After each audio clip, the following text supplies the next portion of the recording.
Bismillahirrahmanirrahim. Assalamualaikum warahmatullahi wabarakatuh. Istidraj merupakan azab yang tersembunyi. Bahkan orang yang mengalami istidraj itu sering tertipu atau terlena, tidak mengetahui yang sesungguhnya dikarenakan terasanya merupakan nikmat, tapi ternyata itu adalah azab dari Allah Subhanahu wa Ta'ala.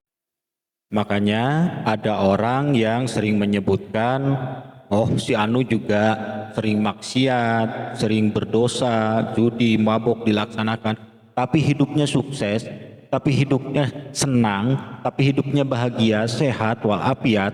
Nah, itu kan pandangan-pandangan yang kebanyakan orang tentang istidraj seperti itu. Jadi dikala kita bergelimang dosa, tapi orangnya tidak apa-apa. Nah, pandangan orang bahwa, oh ternyata tidak apa-apa, berdosa juga. Nah, tidak tahu yang sesungguhnya bahwa itu adalah istidraj dari Allah Subhanahu wa Ta'ala. Jadi istidraj itu diikuti oleh Allah kemauannya, kemana dia maunya. Makin terlena, makin terlena. Kalau istilah Sunda apa ya? Disungkun, gitu kan? Istilah Sunda itu disungkun. Kalau di Jawanya apa ya? Kalau di Jawa apa digugu, gitu kan? Kalau nggak salah ya itu ya digugu. Atau misalnya diikutilah kemauannya. Dia makin jauh dari Allah Subhanahu Wa Taala, dituruti oleh Allah Subhanahu Wa Taala. Dalam keadaan dia istilah mabuk duniawi sampai lupa diri, lupa daratan, makin lupa diri, lupa daratan. Itu dibiarkan oleh Allah Subhanahu Wa Taala. Itu istilahnya istidraj. Nah, bagi kita yang beriman kepada Allah Subhanahu wa Ta'ala, setelah mendengarkan atau melihat video ini dan kebetulan mengalami hal yang saya sebutkan tadi, segeralah bertobat kepada Allah. Bahaya kalau kita nggak segera bertobat, dikarenakan apa? Sekarang kita dalam hidup bergelimang dosa, masih dalam keadaan bahagia, happy, karir menanjak, terus tidak ada susah-susahnya gitu kan. Tapi itu sangat luar biasa bahayanya dikarenakan apa? Karena kita tidak menyadari yang ditakutkan nanti azabnya sekaligus oleh Allah Subhanahu wa Ta'ala dan kita tidak ada waktu untuk tobat lagi.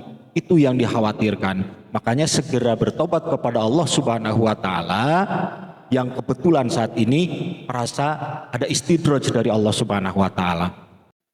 Nah, dalam video ini saya akan memberikan cara merubah nikmat istidraj menjadi nikmat yang sesungguhnya.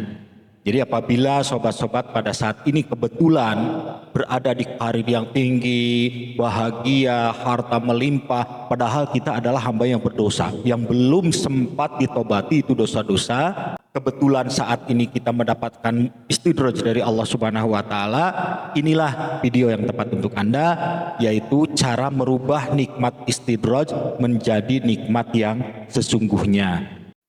Langkah yang pertama yaitu kita menyadari bahwa kita adalah hamba yang berdosa yang sudah melakukan banyak dosa, baik dosa maksiat, dosa judi, dosa mabuk, dosa durhaka terhadap orang tua, dan banyak lagi, termasuk juga kita menelantarkan anak istri. Nah, itu juga sama sebagai dosa-dosa yang harus kita tobati. Jadi intinya kita pertama kali menyadari itu, yang kedua yaitu kita bertobat kepada Allah Subhanahu wa Ta'ala. Cara bertobatnya jelas sudah diterangkan di video-video manapun, termasuk juga di video saya sebelumnya, yaitu dengan cara mandi tobat dan juga dengan cara sholat taubat. Itu yang paling utama. Nah, nanti ditambah lagi misalnya dengan amalan sayyidul istighfar atau dengan tobat-tobat yang lain. Monggo silahkan, gitu kan? Itu dua langkah yang pertama, yaitu menyadari akan dosa-dosa yang sudah kita lakukan. Yang keduanya kita segera bertobat, yaitu dengan mandi tobat dan sholat tobat, dan ditambah dengan amalan-amalan yang lain. Nah, setelah kita menyadari akan dosa-dosa dan setelah kita bertobat, selanjutnya kita berusaha merubah nikmat istidraj itu menjadi nikmat yang sesungguhnya. Bagaimana caranya? Caranya yaitu gunakan kenikmatan-kenikmatan yang saat ini kita alami untuk beramal kepada Allah Subhanahu wa Ta'ala. Balikan itu semua. Yang tadinya kita lupa diri, lupa daratan dengan duniawi ini, nah, balikan itu semua, kembalikan kepada Allah Subhanahu wa taala. Satu, tubuh yang sehat dan bahagia. Ini jelas ya, tubuh yang sehat dan bahagia. Gunakan untuk sholat, baik sholat fardu atau sholat sunnah, dilengkapi juga dengan memperbanyak zikir, puasa sunnah Senin Kemis, dan lain-lain. Banyak amalan-amalan yang bisa kita lakukan dengan raga ini, dengan tubuh ini. Kita diberi kesehatan, kebahagiaan oleh Allah Subhanahu wa taala, tidak banyak pikiran, tidak banyak cicilan, tidak banyak beban. Nah, gunakan itu semua, gitu kan? Kembalikan kesehatan itu, tubuh yang sehat itu kembalikan kepada Allah Subhanahu wa taala dengan cara memperbanyak sholat, memperbanyak dengan berzikir, puasa sunnah, puasa wajib apalagi, gitu kan? Dan lain-lain. Itu yang pertama. Yang kedua, harta yang melimpah. Seandainya saat ini kita padahal banyak dosa tapi diberi kelimpahan harta oleh Allah Subhanahu wa taala, bisnis apapun lancar, kembalikan itu kepada Allah Subhanahu wa taala. Jadi jangan kita terlena dengan duniawi ini yang bahaya, yang akan menyebabkan azab Allah turun kepada kita karena dosa-dosa kita. Harta yang melimpah itu kembalikan kepada Allah, kan itu harta istidraj. Kembalikan kepada Allah Subhanahu wa taala dengan cara apa? Dengan cara beramal, baik infak atau sedekah atau menyantuni fakir miskin, yatim piatu dan lain-lain. Kembalikan itu semua.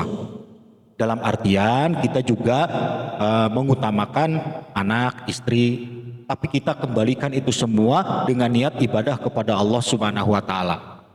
Jangan eman-eman, jangan sayang-sayang, jangan lebar-lebar lah bahasa Sundanya gitu kan. Jawanya jangan eman-eman. Kalau kita selalu ngempet gitu, nahan harta itu, semakin berat kita nanti mendapatkan azab dari Allah Subhanahu wa taala. Keluarkan itu, jadikan amal. Bagaimana kalau seandainya kita mengetahui harta kita ini adalah harta yang haram gitu kan? Misalnya dari hasil judi, dari hasil dosa-dosa lah gitu kan. Nah, bagaimana caranya? Memohon kepada Allah untuk dihalalkan. Ya Allah, saya akui harta saya ini adalah harta yang haram, tapi saya mohon ya Allah, halalkanlah harta saya. Saya ingin berbuat baik, saya ingin berinfak, bersedekah. Halalkanlah ya Allah, supaya ini berkah buat kami semua, buat keluarga. Nah itu, sebenarnya doa itu ada, yaitu di doa ba'da sholat duha. Kita mohon kepada Allah, apabila harta yang ada di kita itu adalah harta haram, halalkanlah ya Allah. Ada kan di dalam doa sholat duha. Nah yang ketiga, apabila Anda punya karir dan kesuksesan yang meningkat saat ini, padahal kita adalah latar belakangnya orang berdosa, itu merupakan istidraj dari Allah Subhanahu wa taala, maka gunakan karir dan kesuksesan itu untuk membantu orang lain dengan adil dan jujur. Apabila punya kedudukan naik pangkat atau jabatan, gunakan pangkat dan jabatan itu untuk kemaslahatan umat, berlaku amanah, berlandaskan keimanan dan ketakwaan kepada Allah Subhanahu wa taala. Itu sebagai bentuk kita mengembalikan karir dan kesuksesan yang saat ini meningkat dari Allah Subhanahu wa taala, yang merupakan istidraj karena kita banyak dosa. Nah, gunakan itu semua, kembalikan kepada Allah. Nah, supaya apa? Supaya berbalik itu semua menjadi nikmat atau menjadi pangkat karir kesuksesan yang sesungguhnya, bukan istidraj ya. Nah demikian saja, mudah-mudahan video ini bisa bermanfaat untuk kita semua, minimalnya untuk mengingatkan gitu kan, mengingatkan untuk kita semua. Terima kasih atas perhatiannya. Wassalamualaikum warahmatullahi wabarakatuh.